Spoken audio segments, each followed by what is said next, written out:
নমস্কাৰ এ আকাশবাণী গুৱাহাটী পুৱাৰ আঞ্চলিক বাতৰিৰ এতিয়া ঘাই ঘাই বাতৰিসমূহ হৈছে ৰাজ্যৰ বান পৰিস্থিতি কিছু উন্নত হৈছে যদিও ২১খন জিলাৰ ৬,১৭,০০০ৰো অধিক লোক এতিয়াও বানৰ কবলত চৰকাৰী বিশ্ববিদ্যালয়ত গৱেষণা কৰা শিক্ষাৰ্থীসকলৰ বাবে এককালীন আৰ্থিক সাহায্য প্ৰদানত অসম মন্ত্ৰীসভাৰ অনুমোদন বিশ্ব পৰিৱেশ দিৱসৰ সৈতে সংগতি ৰাখি আজি ৰাজ্যৰ বিভিন্ন প্ৰান্তত ভিন ভিন কাৰ্যসূচীৰ আয়োজন নৰেন্দ্ৰ মোদী নেতৃত্বাধীন কেন্দ্ৰৰ এনডিএ চৰকাৰৰ ১১ বছৰ সম্পূৰ্ণ হোৱা উপলক্ষে আকাশবাণীৰ বাতৰি বিভাগৰ বিশেষ প্ৰতিবেদন আৰু চীনৰ হাংজোত হ'বলগীয়া মহিলাৰ এছিয়া কাপত অহা ৫ ছেপ্টেম্বৰত ভাৰতীয় হকী দল থাইলেণ্ডৰ বিৰুদ্ধে অৱতীৰ্ণ পুৱাৰ আঞ্চলিক বাতৰিৰ সৈতে এয়া মই জিন্তি ৰাণী ডেকা আৰু মোৰ লগত আছে অংকুৰ জ্যোতি শৰ্মা এতিয়া শুনক বিতং বাতৰি ৰাজ্যৰ বান পৰিস্থিতি কিছু উন্নত হৈছে যদিও ২১খন জিলাৰ ৬,১৭,০০০ৰো অধিক লোক এতিয়াও বানৰ কবলত আছে সাম্প্ৰতিক বানত ৰাজ্যখনৰ ১,৪৮৯খন গাঁৱৰ ১৪,৭৩৯ হেক্টৰৰো অধিক কৃষিভূমি প্লাবিত হৈছে জিলা প্ৰশাসনসমূহে স্থাপন কৰা ২২৩টা আশ্ৰয় শিবিৰত ৩৯,০০০ৰো অধিক লোকে আশ্ৰয় লৈ আছে বানত বৰ্তমানলৈকে মুঠ ১৪গৰাকী লোকৰ মৃত্যু হৈছে এই সময়ছোৱাত ২ লাখৰো অধিক পশুধনৰো ক্ষতি হৈছে এছডিআৰএফ আৰু এনডিআৰএফে কেইবাখনো জিলাত উদ্ধাৰ অভিযান চলাই আছে সাংসদ কামাখ্যা প্ৰসাদ তাছাই কালি গোলাঘাট জিলাৰ বানত ক্ষতিগ্ৰস্ত এলেকাসমূহ পৰিভ্ৰমণ কৰি বানপীড়িত লোকসকলৰ সৈতে মত বিনিময় কৰে তেওঁ বানত ক্ষতিগ্ৰস্ত লোকসকলক সকলো সহায় আগবঢ়াবলৈ বিভাগীয় বিষয়াসকলক নিৰ্দেশ দিয়ে জিলাখনত বান পৰিস্থিতি সন্দৰ্ভত এয়া আমাৰ গোলাঘাটৰ সংবাদদাতা হিৰণ্য গগৈ মুখলধাৰ বৰষুণৰ ফলত ৰাজ্যৰ বিভিন্ন জিলাৰ লগতে গোলাঘাট জিলাৰ ডেৰগাঁও নুমলীগড় বোকাখাত কাজিৰঙাকে ধৰি বিস্তীৰ্ণ অঞ্চলৰ অৰ্ধশতাধিক গাঁও বানৰ কবলত প্লাবিত হৈছিল যদিও কমাত জিলাখনৰ বান পৰিস্থিতি খাম খাটিছে বৰ্তমানেও বান বিধ্বস্ত বহু লোক আশ্ৰয় শিবিৰত থকাৰ লগতে বিভিন্ন গাঁওসমূহলৈ যাতায়াত বিচ্ছিন্ন হৈ আছে সমান্তৰালভাৱে কাজিৰঙা ৰাষ্ট্ৰীয় উদ্যানতো ২৩৩টা বন শিবিৰৰ কেইবাটাও বন শিবিৰত জলমগ্ন হৈ আছে যদিও বৰ্তমানে বিপদসীমা অতিক্ৰম কৰা নাই ইফালে কালি ডেৰগাঁৱৰ বান বিধ্বস্ত অঞ্চল পৰিদৰ্শন কৰি কাজিৰঙা লোকসভা সমষ্টিৰ সাংসদ কামাখ্যা প্ৰসাদ তাছা ডেৰগাঁও সমষ্টিৰ বিধায়ক ভৱেন্দ্ৰ নাথ ভৰালীয়ে ব্ৰহ্মপুত্ৰৰ অঞ্চলত ছিগি যোৱা শগুনপাৰা কৃষিবান পুনৰ নিৰ্মাণৰ ক্ষেত্ৰত শীঘ্ৰেই কাম কৰা হ'ব বুলি জানিবলৈ দিয়ে তদুপৰি কৃষিমন্ত্ৰী অতুল বৰাই কয় যে বানত নষ্ট হোৱা কৃষিৰ উচিত ক্ষতিপূৰণ চৰকাৰে কৃষকক দিব বুলি অৱগত কৰে প্ৰধানমন্ত্ৰী ফচল বীমা আঁচনিৰ জৰিয়তে ক্ষতিপূৰণৰ ব্যৱস্থা কৰিব কৃষি বিভাগে সকলোকে ফচল বীমাৰ সুযোগ লোৱাৰ আহ্বান জনায় মন্ত্ৰী অতুল বৰাই মুখ্যমন্ত্ৰীৰ নিৰ্দেশত ইতিমধ্যে ৰাজ্যৰ বিভিন্ন প্ৰান্তৰ বানাক্ৰান্তক বিপদৰ সময়ত সহযোগ কৰিছে জিলা প্ৰশাসনে খাদ্য সামগ্ৰী আৰু অত্যাৱশ্যকীয় সামগ্ৰীৰ উপৰিও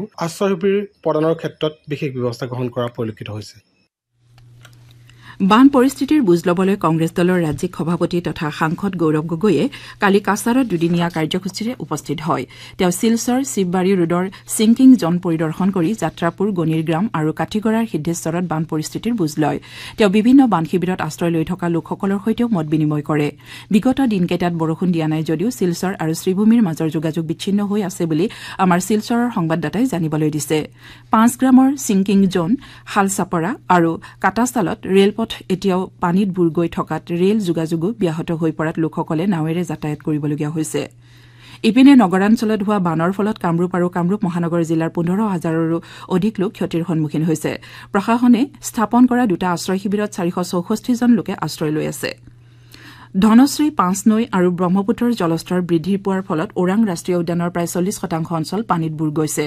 উদ্যানখনৰ ১২টা বন শিবিৰ জলমগ্ন হৈ পৰিছে এনে প্ৰতিকূল পৰিস্থিতিৰ মাজতো বনৰীয়া জীৱ জন্তুসমূহৰ সুৰক্ষা নিশ্চিত কৰিবলৈ বন কৰ্মীসকলে নাৱেৰে কৰ্তব্য পালন কৰিছে গোৱালপাৰা জিলাৰ বল্লাগাঁৱত কালি সন্ধিয়া পানীত পৰি এটি শিশুকে ধৰি দুগৰাকী কিশোৰীৰ মৃত্যু হয় আমাৰ সংবাদদাতাই জনোৱা মতে কালি সন্ধিয়া একেটা পৰিয়ালৰ ৩গৰাকী কন্যাই পথাৰত মাছ মাৰিবলৈ যোৱাৰ সময়ত পানীৰে পৰিপূৰ্ণ দ গাঁতত সোমাই পৰে পাছত অঞ্চলটোৰ লোকে তিনিওৰে মৃতদেহ উদ্ধাৰ কৰি মৰণোত্তৰ পৰীক্ষাৰ বাবে প্ৰেৰণ কৰে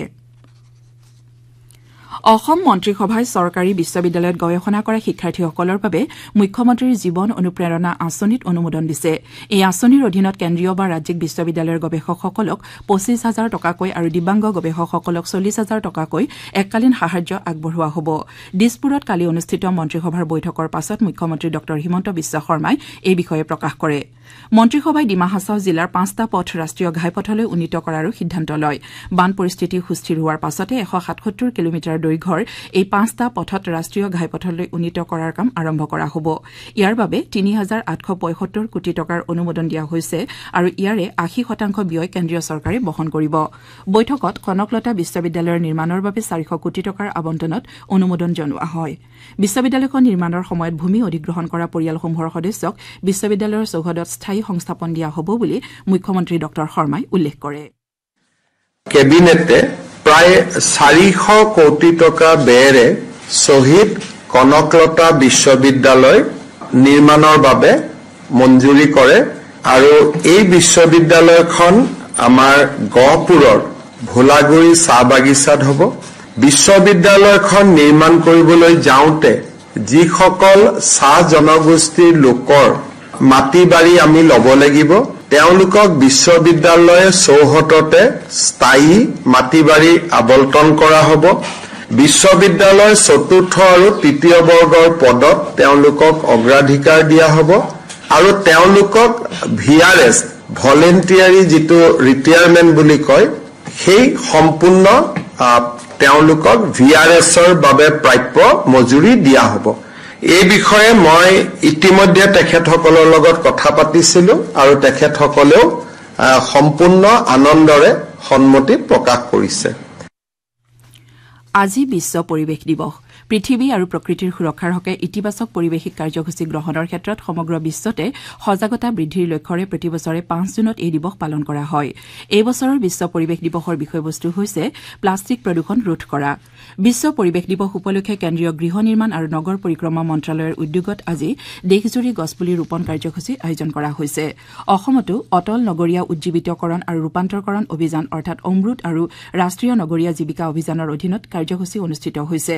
এই অভিযানৰ প্ৰথম পৰ্যায়ত ইতিমধ্যে কাৰ্যসূচী লোৱা হৈছে আৰু আজিৰ পৰা অহা 31 আগষ্টলৈ দ্বিতীয় পৰ্যায়ৰ কাৰ্যসূচী লোৱা হ'ব। গুৱাহাটীৰ শ্ৰীমন্ত শংকৰদেৱ কলাক্ষেত্ৰত আজি বিশ্ব পৰিৱেশ দিৱসৰ বিশেষ কাৰ্যসূচী অনুষ্ঠিত হ'ব। অনুষ্ঠানত মুখ্যমন্ত্ৰী ডক্টৰ হিমন্ত বিশ্ব শৰ্মা মুখ্য অতিথি হিচাপে উপস্থিত থকাৰ লগতে পৰিৱেশ, বন আৰু জলবায়ু পৰিৱৰ্তন মন্ত্ৰী চন্দ্ৰমোহন পাটোৱাৰী উপস্থিত থাকিব। পৰিৱেশ দিৱস উপলক্ষে ৰাজ্যৰ বিভিন্ন প্ৰান্তত অন্যান্য সজাগতামূলক কাৰ্যসূচীও অনুষ্ঠিত হৈছে। এই উপলক্ষে বিদ্যালয়সমূহত বিশেষ অনুষ্ঠানৰ আয়োজন কৰা হৈছে। এই দিৱসৰ লগত সংগতি ৰাখি এক পেৰ মা কে নাম কাৰ্যসূচীৰ দ্বিতীয় পৰ্যায়ৰ অধীনত বিদ্যালয়সমূহত গছপুলি ৰোপণ কৰা হৈছে। অহা 30 ছেপ্টেম্বৰলৈকে চলিবলগীয়া এই কাৰ্যসূচীৰ অধীনত প্ৰতিখন বিদ্যালয়ে কমেও 70টাকৈ গছপুলি ৰোপণ কৰিব লাগিব। অসম প্ৰদূষণ নিয়ন্ত্ৰণ পৰিষদৰ উদ্যোগত বিশ্ব পৰিৱেশ দিৱস পালন কৰা হৈছে।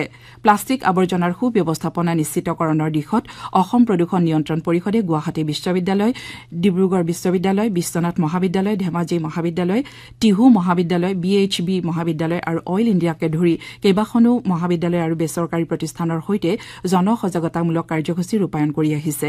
পৰিষদৰ অধীনত ৰাজ্যত বৰ্তমানলৈকে 24টা প্লাষ্টিক আৱৰ্জনাৰ ব্যৱহাৰ ভিত্তিক উদ্যোগৰ পঞ্জীয়ন কৰা হৈছে। বিশ্ব পৰিৱেশ দিৱস উপলক্ষে আজি বৃহত্তৰ তিনিচুকীয়া সাংবাদিক সন্থা জাৰ্ণালিষ্ট ইউনিয়ন অব আছামৰ তিনিচুকীয়া জিলা সমিতিৰ উদ্যোগত আৰু আৰক্ষীৰ সহযোগত নগৰখনৰ প্ৰতিটো চৰকাৰী কাৰ্যালয় আৰু মহাবিদ্যালয় চৌহদত গছপুলি ৰোপণ কাৰ্যসূচী গ্ৰহণ কৰা হৈছে। বিশ্ব পৰিৱেশ দিৱস উপলক্ষে আকাশবাণী গুৱাহাটীৰ উদ্যোগত আজি PM শ্ৰী দমদমা উচ্চতৰ মাধ্যমিক বিদ্যালয়ৰ সহযোগত বিদ্যালয়খনৰ প্ৰাংগণত দিনৰ 11 বজাত গছপুলি ৰোপণ আৰু পৰিৱেশ সজাগতা সম্পৰ্কীয় বিশেষ অনুষ্ঠানৰ আয়োজন কৰা হৈছে। এই উপলক্ষে বিদ্যালয়খনৰ 5মৰ পৰা 8ম শ্ৰেণীৰ ছাত্ৰ ছাত্ৰীৰ মাজত পৰিৱেশ সজাগতা আৰু প্লাষ্টিক প্ৰদূষণ ৰোধ সম্পৰ্কে ছবি অঁকা প্ৰতিযোগিতা অনুষ্ঠিত হ'ব। লেখক কেৰিয়াৰ পৰামৰ্শদাতা শৈলেন বৈশ্যৰ পৰিচালনাত 9মৰ পৰা 12শ শ্ৰেণীৰ ছাত্ৰ ছাত্ৰীৰ মাজত পৰিৱেশ সম্পৰ্কীয় কুইজ প্ৰতিযোগিতা অনুষ্ঠিত হ'ব। আকাশবাণী গুৱাহাটীয়ে আজি দিনৰ 11:15 পৰা এই অনুষ্ঠান পোনপটীয়াকৈ প্ৰচাৰ কৰিব। বিশ্ব পৰিৱেশ দিৱস উপলক্ষে ধেমাজিৰ মাছখোৱা বেঙেনাগড়া গাঁৱৰ ৰাইজে আজি পুৱাই অসমমালা পথৰ দুয়োকাষে গছপুলি ৰোপণ কাৰ্যসূচী ৰূপায়ণ কৰে। পৰিকল্পিতভাৱে ৰোপণ কৰা গছপুলিসমূহ বেৰা দি ইয়াক সংৰক্ষণৰো ব্যৱস্থা কৰা হৈছে। ডিব্ৰুগড় জিলাত বিশ্ব পৰিৱেশ দিৱসৰ কাৰ্যসূচী সন্দৰ্ভত এয়া আমাৰ সংবাদদাতা যাদৱ গগৈ।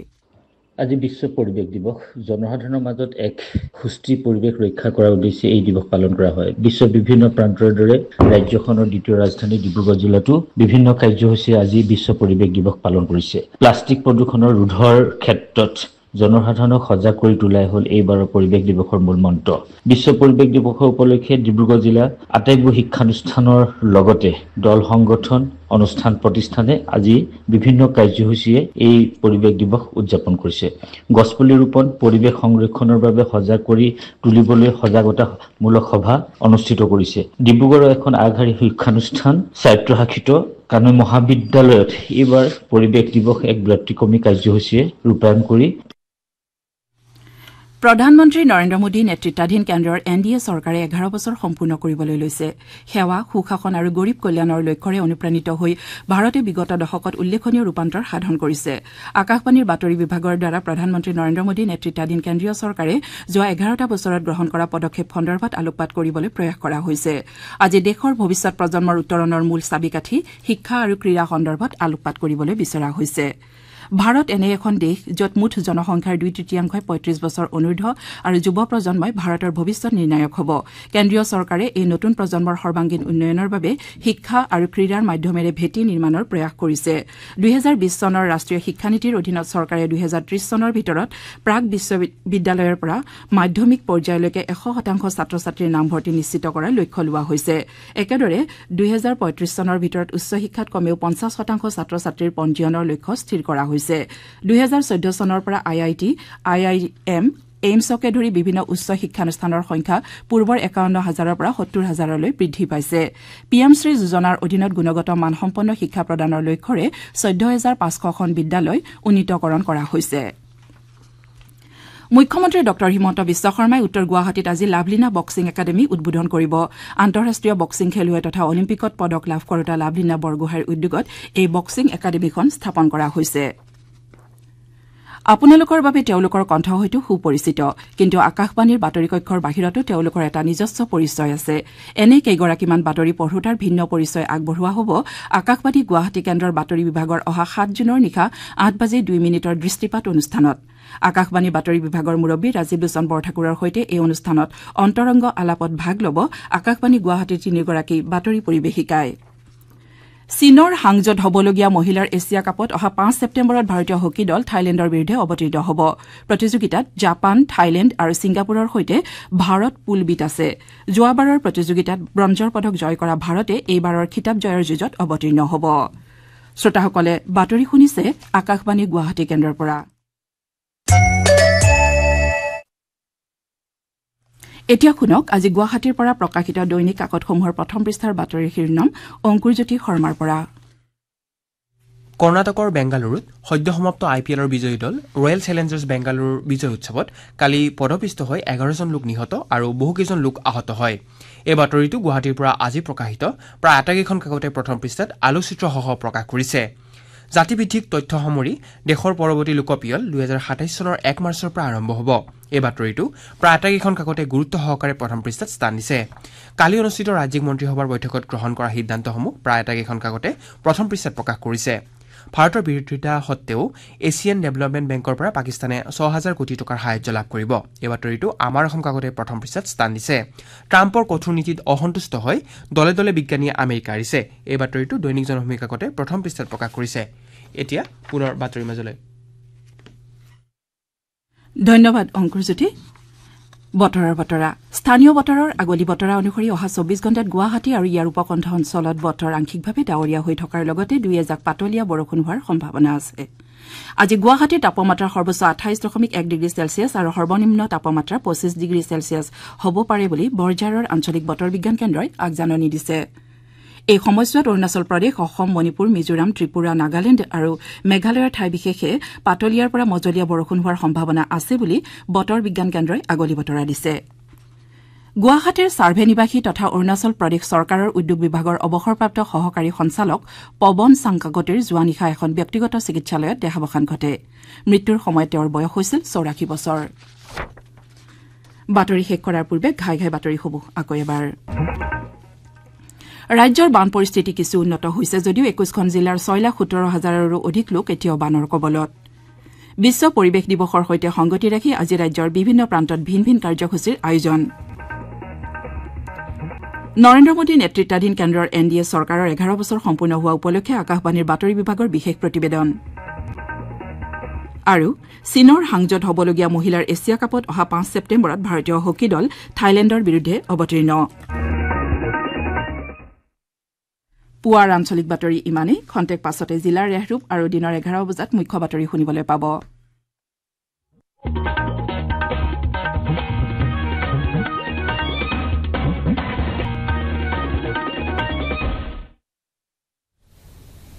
এয়া আকাশবাণী গুৱাহাটীৰ মহাবাহু।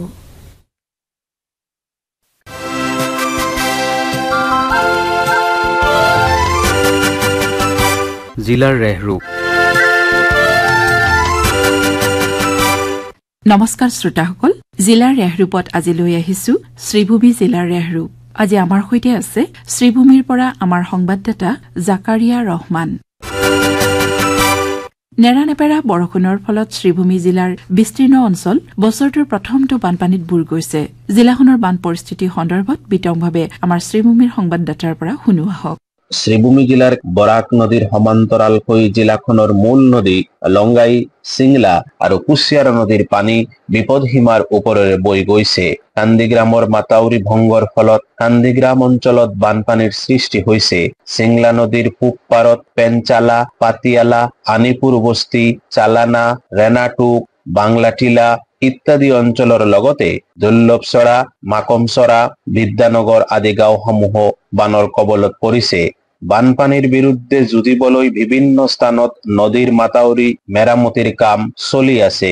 এইবাৰ বানপানীত শ্ৰীভূমি জিলাৰ 5টা ৰাজহ চক্ৰৰ 300টা ৰাজহ গাঁও ক্ষতিগ্ৰস্ত হৈছে আৰু প্ৰায় 40,000 লোক ক্ষতিগ্ৰস্ত হৈছে। দ্ৰুতগতিত চলি আছে সাহায্যৰ কাম।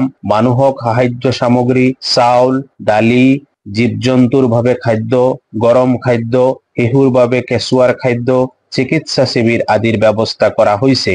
এতিয়ালৈকে 2জন লোকৰ মৃত্যু হৈছে, এজন ডুব যোৱাৰ ভাৱে, আনজন বজ্ৰপাতৰ ভাৱে। বৰ্তমানে বৰষুণৰ পৰিমাণ কিছু হ্ৰাস পাইছে। এনে চলি থাকিলে অতি কম সময়ৰ ভিতৰত বানপানীৰ পৰা সকাহ পাবলৈ সক্ষম হ'ব জিলাবাসী। শ্ৰীভূমি জিলাৰ দূৰদৃষ্টি সম্পন্ন মীন পালক নজৰুল হক এতিয়া সমাজৰ বাবে আদৰ্শ হৈ পৰিছে। মৎস্য পালনৰ জৰিয়তে তেওঁ জিলাখনত এক নীৰৱ বিপ্লৱ আনিবলৈ সমৰ্থ হৈছে। এই নজৰুল হককে এইবাৰ প্ৰদান কৰা হৈছে ৰাজ্যৰ মৰ্যাদাপূৰ্ণ অসামৰিক সন্মান অসম গৌৰৱ বঁটা। এই সন্দৰ্ভত বিতংভাৱে কৈছে আমাৰ শ্ৰীভূমিৰ সংবাদদাতাই। আত্মনিৰ্ভৰশীলতাৰ জৰিয়তে আগবাঢ়ি যাব খোজাসকলক সপোন দেখিবলৈ প্ৰেৰণা যোগাইছে শ্ৰীভূমি জিলাৰ নজৰুল হকে। তেওঁ সমাজত এক নভ প্ৰভাতৰ উন্মেষ ঘটাইছে।